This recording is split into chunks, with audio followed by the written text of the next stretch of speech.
BoxingVoice.com, live with Zab Super Judah, 6-time world champion. Zab, a lot of rumors floating around, Lamont Peterson, but the one I'm interested in is Mike Alvarado. There's rumor that you're going to be facing Mike Alvarado next. You want to clear that up? Give us a little something for the fans? Right now there's a lot of talk out here about who on Zab going to fight next, and so far we haven't made no decisions yet. We're here in New York. We're doing color commentating for the Paulie Broner fight, and we just looking to just come in and have a great night of boxing. But what's your thought on the possibility of facing the newly crowned champion in Mike Alvarado? I mean, I'll fight anybody. It doesn't make a difference, you know what I'm saying? Contact Super Judah Promotions, contact my team, and let's line it up. And anybody could get it. So there's no options on you by Golden Boy because you just had this fight with Danny Garcia? No, there's not. Nope. So you're 100% free to do business with Top Rank, Zanford Promotions, anyone else out there that's willing to get Zab Judah in the ring? I can do business with anybody, yes. Super Judah Promotions. Well, you're going to be doing some commentating. Of course, you can't give out your pick, but we're here for the Paulie Malignaggi, Adrian Broner press conference, the final press conference. Intriguing matchup. We got a young stallion moving up 2 weight classes to take on a champion in the welterweight division, but he doesn't really possess much power. Boxing skill he does have. Without giving away your analysis for this weekend, how do you see this fight going? I don't know. I think we got an action-packed weekend. You know what I mean? I think Paulie Malignaggi tonight, Saturday night, is going to define who he is, characterized as a fighter.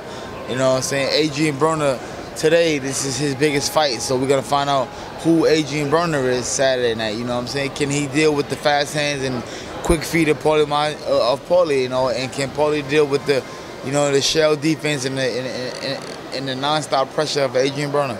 So it's going to be a great weekend.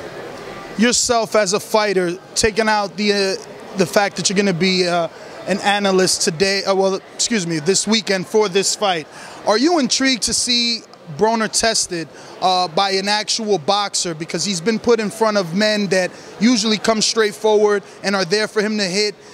He doesn't have to look for his fighter. This is a fighter that's going to use a lot of ring generalship. He's going to use his legs, going to constantly have a pumping jab in his face. Is this the type of test you like to see young fighters face in their career?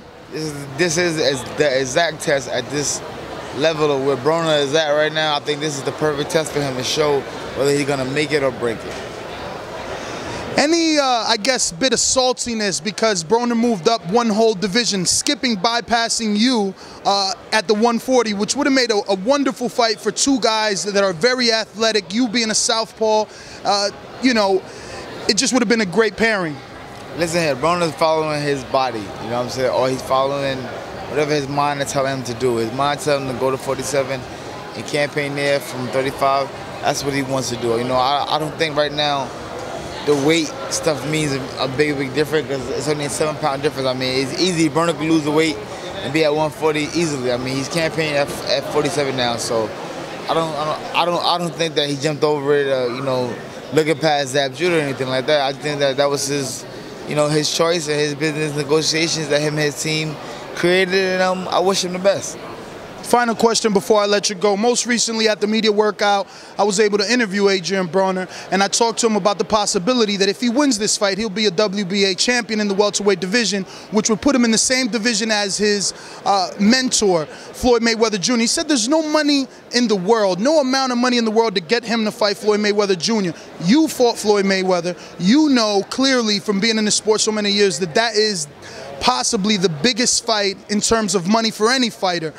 Would you recommend, if you could give some words of knowledge and wisdom to a younger fighter, would you recommend him to take that or stick to his guns and not break that bond and friendship that he has with Floyd Mayweather Jr.? Yeah, I mean, stick to his guns and keep doing what he's doing, and you know, I mean, it depends.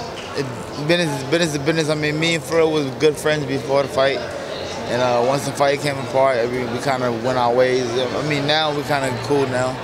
And, you know, that's just the way business goes. You know? Really quick, Zab, you were here in the Barclays Center and this thing was lit up. Your name was chanted.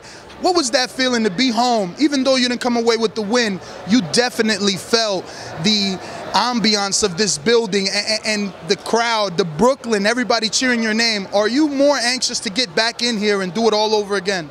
I would love to.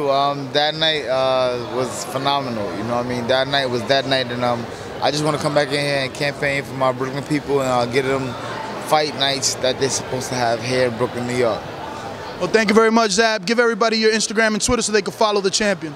You can follow me on Instagram at Zab Judah, on Twitter at Super Judah. Greatest. Thank you very much.